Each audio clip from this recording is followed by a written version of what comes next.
Hello everyone. Today we are going to talk about the requirement gathering for a performance testing project. The agenda for today's session will be you will start with about the speaker, introduction to the speaker, then we will talk about why and how to gather the requirements for a performance testing project. Then we'll talk about what should we ask, communication protocol, application architecture and technology, purpose of the engagement, identification of business scenarios, preparation of a user load model. So we'll talk about these in details. Let's start. So first about the speaker. Hello, I am Jitin. I am founding director at Perfizi Enterprises Limited. We provide testing services, performance testing, functional testing, automation, security testing, usability, you name it and we have it. We have also built an AI-based patent pending performance testing framework which can fasten up the performance testing script preparation, the load test execution, the scenario designing, reporting. Everything is very easy and done in very few minutes itself. So, for example, you can get a performance testing script created in 5 to 10 minutes itself. It saves time of the testers and the effort that is required to prepare a performance testing script, do the designing the scenario, setting up the infrastructure, everything is saved. Some more pointers about me. I have 14 plus years of experience in performance and security testing. I have extensive experience in building as well as managing testing COEs. I have worked as technical manager, performance analyst in projects across different technologies and domains like investment banking, insurance, e-commerce, m-commerce, media and content publishing, and some more. I have executed more than 140 projects. I have worked with so many clients across the globe like Adobe, Boston Consulting Group, BNP Paribas, Checkbook, Aon, CMEX in Mexico, Max Life Insurance, Snapdeal, Yepme, and there are many more. Some certifications that we have done. I have HP LoadRunner AI as certification, IBM Certified Solution Designer for Rational Performance Tester, IBM Certified Specialist for Rational App Scan, and Certified Specialist for Rational Robo as well.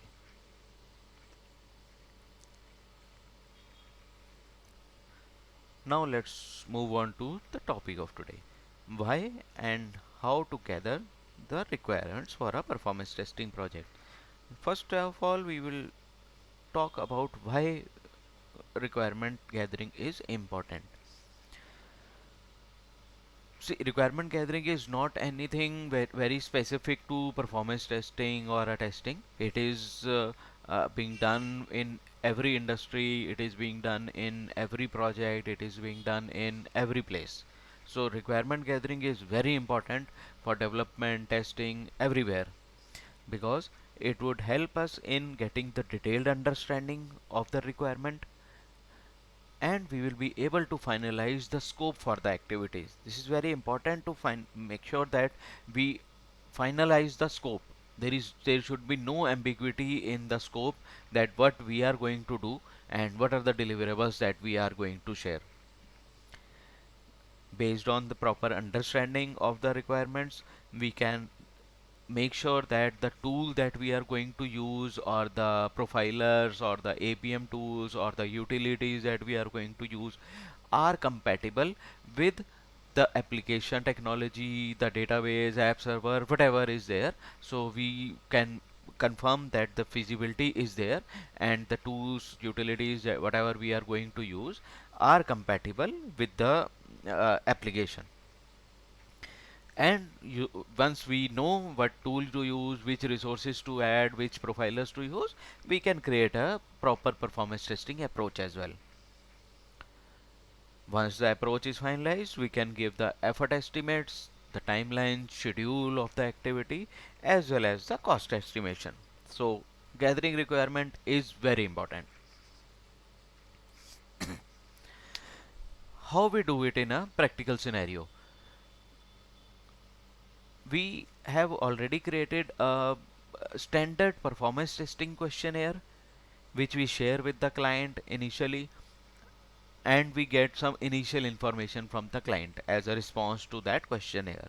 So based on the responses, then we set up a call with the client team, the business analyst, the relevant people from the other side, and try to get complete details in this call itself. So based on the responses, we ask more question and make sure that our understanding is completed. Try to make sure that the discussions happen as less as possible. So that is why it is better to just first send some email with the questionnaire where they get a feel what kind of questions are required. Then you set a discussion where we clarify if they have any queries, and we also ask our queries and completely understand the requirement. What should we ask while gathering the requirements for a performance testing project? Major points that we should ask are communication protocol, application architecture and technology used for development, purpose of the engagement, business scenario should be identified, user load model should be prepared. We are going to talk about these points in detail in the coming slides. First of all, communication protocol. This is the most important thing and the first thing that we should ask, that which communication protocol is used by the application, because we need to make sure that the tool that we are going to use for generating the load, running the load test, designing the scenarios is compatible with the application that we are going to test. And the protocol, one important thing about the protocol is uh, we need to understand the protocol of communication between the client and the first server. When we say client, client can be a browser, client can be a mobile app, client can be a desktop interface, client can be Outlook. So the client and the first server can be app server, can be LB, can be web server, whatever is set up, or it can be a two-tier application, so it can be directly interacting with the database. So we need to understand which communication protocol is used for this communication. Some of the examples are Flex, Silverlight, SAP, FTP, SMTP, Oracle NCA. So there are multiple protocols and a lot of protocols are there. Citrix is also one of the protocol. Some more example like web-based application. For web-based application, when we say web-based, it is a browser-based application. Mostly, or I would say more than 95% application use HTTP or HTTPS protocol to communicate with the server. Mobile apps, basically they use HTTP, HTTPS only, but nowadays trend is towards the web services, microservices, APIs. So those are also HTTP only, but the formats are different. SOAP protocols and those are added. Web service protocols, SOAP protocols. I have listed down a few tools and the popular tools that we can use for a HTTP based application or for web service or the microservice testing. Apache JMeter, which is one of the best open source tool in the market that is available currently and which is most used by a lot many people. Another tool is Microfocus LoadRunner. This is a paid tool, commercial tool, which is very highly costly, but the features are best in the industry. Neotis NeoLoad is comparatively new tool, is also a commercial tool. The cost is comparatively low, and the features are also good that are provided by NeoLoad. RPT is also another commercial tool, is also medium cost licensing, and the features are also average features are provided by this tool. Visual Studio is another tool which is also a paid tool, the licenses, but mostly what happens is the development team is using the Microsoft Visual Studios. So the client or our own team already have engagements with the Micro Visual Studio team, so the cost may get compensated.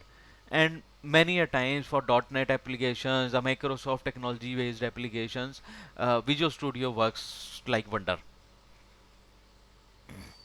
Some more tools are OpenSTA and the Grinder, which are also used by industry.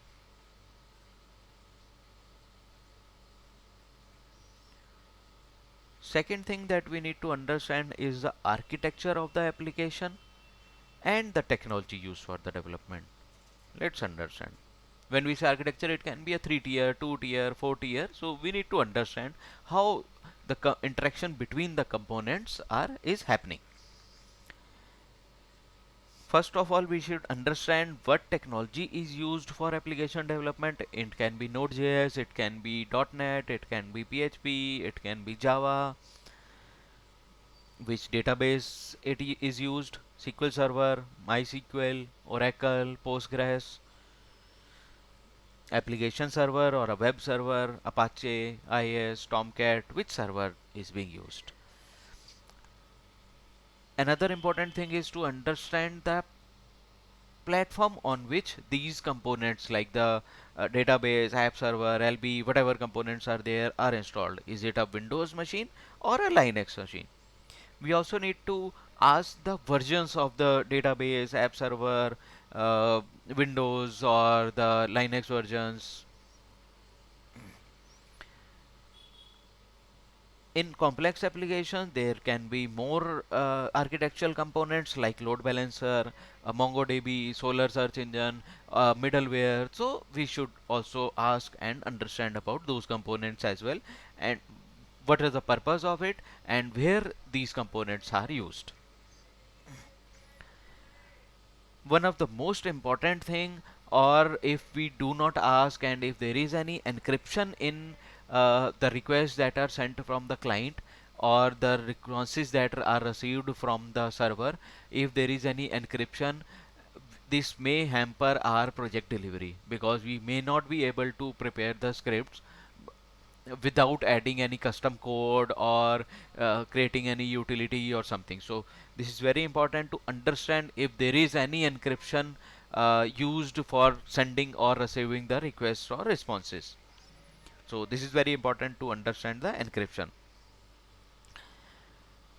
If there is any encryption, so we need to find some workaround. We may need to build a utility or add a custom code in our script so that we are able to simulate those encrypted calls properly. We should also ask if there is any CAPTCHA used or CAPTCHA implemented in our application, and the functionalities which are using CAPTCHA, are they in scope for our performance testing activity?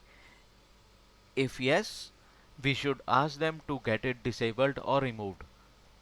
For example, if login has CAPTCHA, so we will not be able to run the login script because of the CAPTCHA. So we need to find a workaround. There are some situations where they set a fixed CAPTCHA value which gets passed. So those kind of workarounds would be required, as CAPTCHA cannot be automated.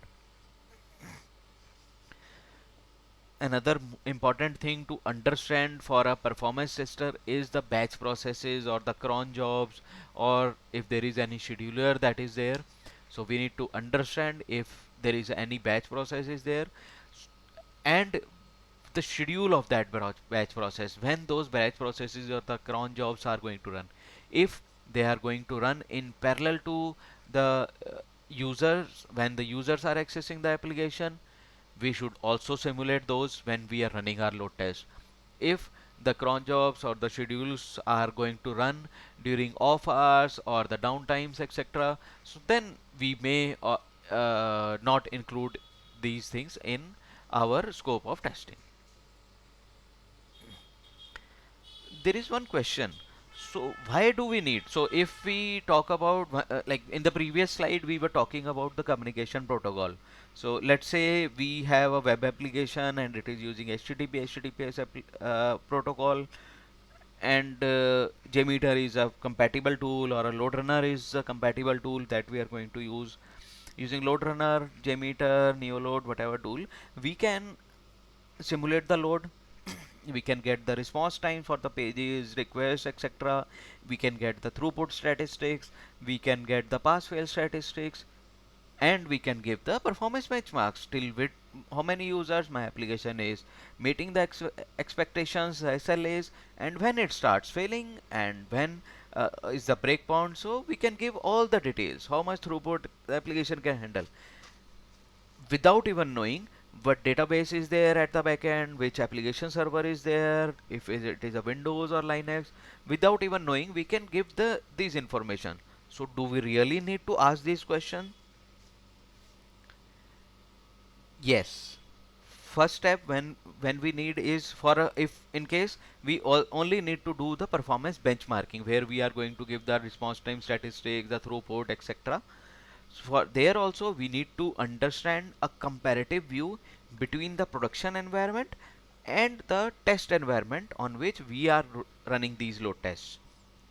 So is it same as the real environment, or is it a scaled down version? So based on that we set our expectations, and the load expectations can also be set reduced comparatively. So it is important to understand a comparative view, and it becomes very mandatory or necessary in case we are going to do the performance bottleneck identification.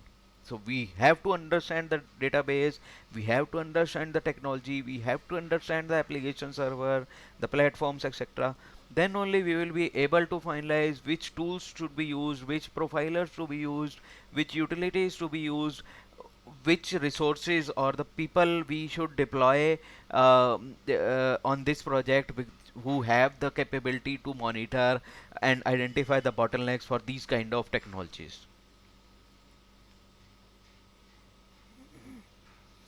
Next is purpose of the engagement. To make sure that there is no understanding gap, or there is no gap between what was client's expectations and what we delivered, we should also understand why this engagement is asked for, or why this testing project is asked. To give a real life situations, there are three real life situations broadly, and there can be some combination of these only in you whenever you start or initiate any performance testing project. First situation is application is already live, it is running on the production environment, and now the client is started facing some issues on the live environment itself. There can be some slowness issues, there can be some shutting down issues, that the application starts throwing some errors, it stops responding at some time or something. So there can be some issues on the live environment itself.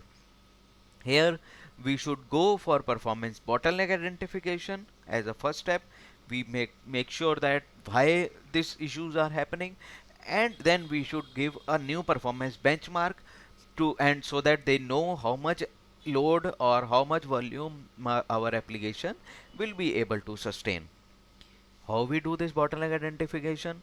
We need to understand and replicate the problem scenarios from the live environment itself. For this, we need to discuss with the monitoring teams, discuss with the development team, discuss with the teams who are continuously trying to debug, the team that whenever the failure happens or some error happens, what they do, try to understand that, look at the server logs like HTTP logs, etc., or there are transaction logs in the servers, the DB logs. Check there the exceptions, try to find out the exceptions, try to find out error messages, etc. See the resource consumption, check the usage trends to identify when this problem situation occurs. This can be like for example, when a lot of buy is happening or a lot of logins happen, this kind of situation occurs. So these kind of scenarios we will be able to identify that there were these 5 7 things that were running when that problem occurred. So identifying and understanding the problem scenario is very important. Once we have identified the scenario, then we replicate it, we run the load test on the same user load or the same kind of scenarios, and do a bottleneck identification, identify the root cause, pinpoint this query is causing a bottleneck, or this query is causing a deadlock. That is why these queries, there is an exception. This code method is causing an exception. There exception handling is not done properly. That is why those error messages are coming on the server, and we are facing these challenges. So we need to do the proper bottleneck identification and pinpoint the issue. Once those issues is resolved, then go back and do one round of performance benchmarking exercise, which would help us to give client the data about how much load this hardware, this application setup, this configuration can sustain. And if they want to go beyond that user load, they should increase the hardware or scale up the hardware or scale up the application database, whatever is required. Second situation is when the application is not live till now, but it is ready, all the functional testing, the development, everything is done, and the application is ready to go live, but they want to make sure that how much load my application will be able to sustain once we go live. So there should not be any bad experience for the user or the customers. This will help them to make a go live or no go live decision. Here it is just to do a performance benchmarking exercise. Here we run the load test, identify the real life scenario, make sure that the scenario is proper, and then we generate the load. We run the load test incrementally. For example, let's say maximum load we need to generate it 1000. So we run 200 user, 500 user, 800 user, 1000 users, and we get a response time trend, we get the pass fail trends, we get the throughput trends, and based on that, the results that we can give is this application setup, this hardware setup, this architecture will be able to sustain X number of users. For example, let's say 500 users simultaneously. So the customer knows that if they are going live, they should not release this application to more than 500 users. They should restrict the usage to 500 users until the scalability happens, the additional hardware is procured, or the application is updated, etc. is done. So they need to make sure that the application goes live to 500 users and the performance will be up to the mark. The users will not face any performance issue. Third kind of situation is that product or the application is currently under development, and the client wants to make sure that the application is optimized before they sell it to their customer, and customer comes back with a complaint. So they want to make sure the application is optimized and optimized to as much as possible. So this happen mostly in telecom kind of applications where the developers are different and the users or the customers are different. So product based companies do go for this kind of activity where the testing also goes on in parallel to the development. So continuous re-engineering and bottleneck identification activity is done. Here important thing is to, so why we do the re-engineering and bottleneck identification, first step is do a benchmark. Identify the minimum hardware that is required to sustain X users, 2X user, 3X user, 5X users, so that when this application is sold to a customer, a recommendation for the hardware configuration can also go. So the optimal hardware configuration should be there. Optimal resource consumption should happen from this application. For this, we do bottleneck identification and performance reengineering. This is easier said than done, because for a re-engineering exercise we need to have a very sound technical knowledge. We should have it, or we should, in our team, we should take support from the expertise from the database experts, the DBAs, the application server experts, the network experts. So we need to take the support from the expertise to make sure that the optimization happens properly and this product performs best with minimum hardware. Next is identification of the business scenarios. As we all know, testing of all the functionalities, all the flows, all the screens, all the features is not possible because there are time limitation, the cost limitation, the effort limitations. So we need to make sure that we do an optimal activity. We prioritize the things. For a performance testing project, what are the factors that we should consider using which we can identify or prioritize our workflows, for like which workflows should be considered for performance and which workflows should not be considered for the performance testing? Let's understand that.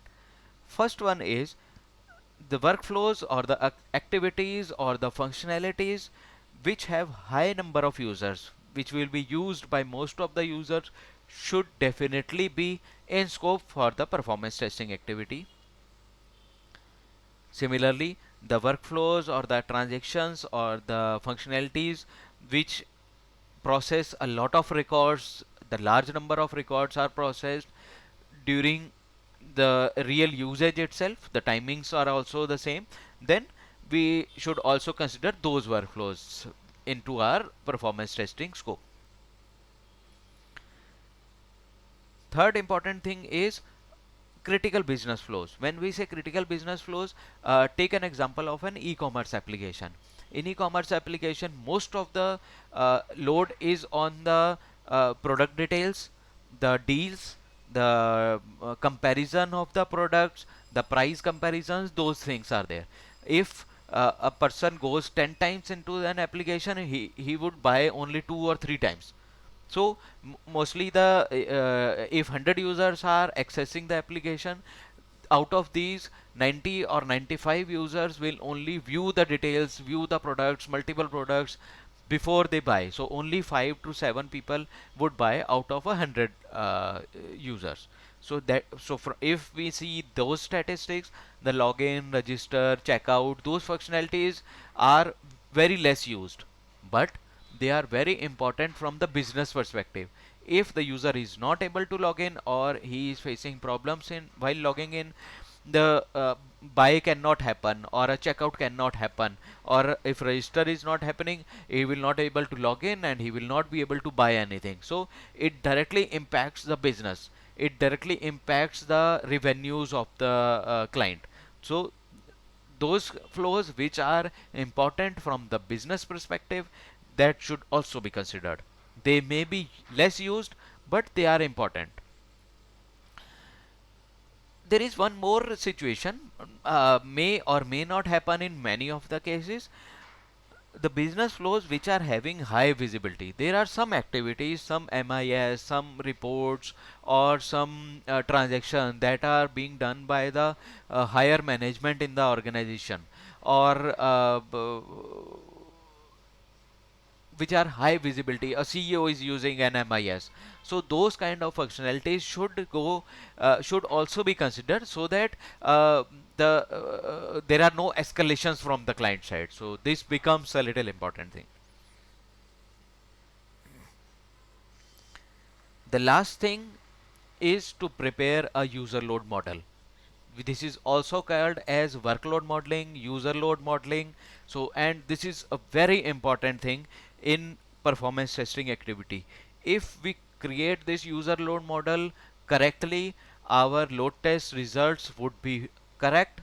If the load modeling happens incorrectly, the results will be incorrect, and the performance that we uh, told, or the expected performance that we said from our testing, would be very different from the testing results that, or the experience that the users that get after the application goes live. So we need to make sure that we get the proper real life scenario. User load model should give us a clear picture of which functionalities are used by the application or by the users, and how many users are using which function, that specific functionality. For example, I have made a simplified table to give to make sure that we understand the workload modeling properly. This can be very complex, and this can be as complex as the screenshot or the pic that I have added here, and it can be as simple as this table.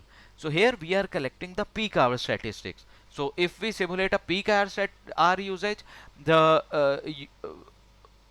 users, when less users are there, or the number of users are less, or the number of records are less on the application, the performance will always be good. So we need to make sure that a peak hour application performs as expected, or the user experience is good.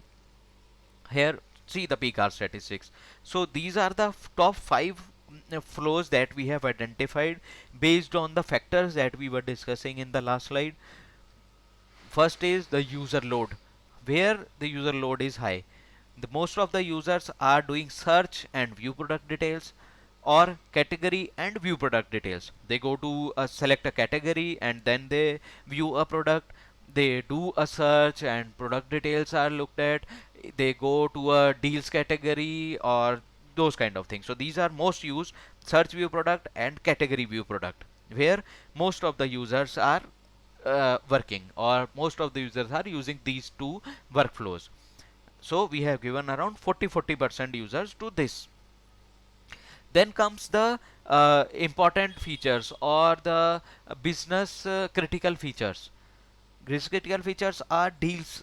So the person goes to select a deal. I'm sorry. Go to the deals tab. He selects one of the deal. He looks at the deal, the details of the deal, how much discount is there, what is the comparison, which products are there, the size, etc. Looks at it. Then it goes to add to cart, checkout, buy, login, logout. This is very important from a business perspective, because if this is the real business, or this is the revenue generation functionality. Similarly, login, logout and register are also important from a business perspective.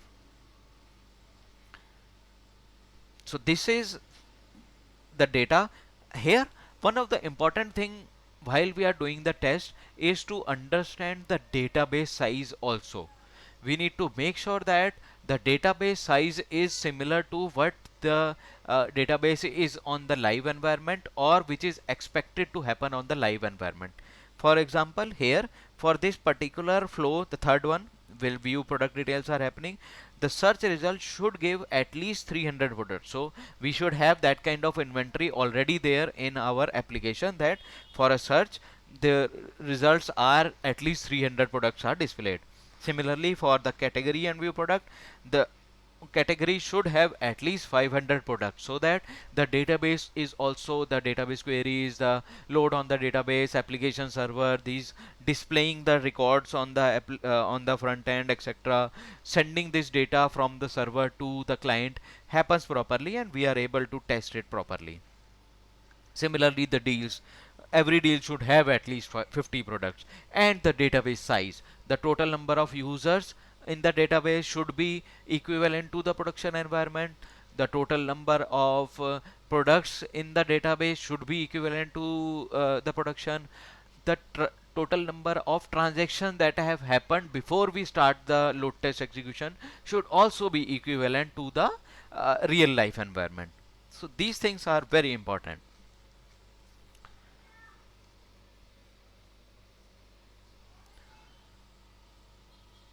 Thank you. So we have tried to make the things very simple, and to help you understand how we gather a performance testing requirement properly, so that our estimates, etc., are made properly. So let's do a little quick. I will just go a review again. So first we spoke about why requirement gathering is important. Then we to spoke about how we do the requirement gathering. Like, we share a questionnaire, and then we set a discussion with the relevant people and finalize the scope. Then we were talking about what are the questions that we ask. Communication protocol is important, the technology of the application, the database, app server, is there any encryption there, is there CAPTCHA implemented? So those questions we asked. Then we moved on to identifying the business scenarios, the important ones. The factors for business scenarios are most used workflows where the user load is going to be high, the number of records are going to be high, high volume scenarios, business critical scenarios, or the workflows which have high visibility. A CEO or a management looks at a particular workflow, the number of users will be low but the visibility is high. And at last we spoke about the user load model or workload model, where we try to identify the total users, how many transactions they are going to make, and how much user percentage would be there in each of these workflows. Now we will be happy to answer your questions. We will be happy to resolve your queries. Please fire. Thank you everyone.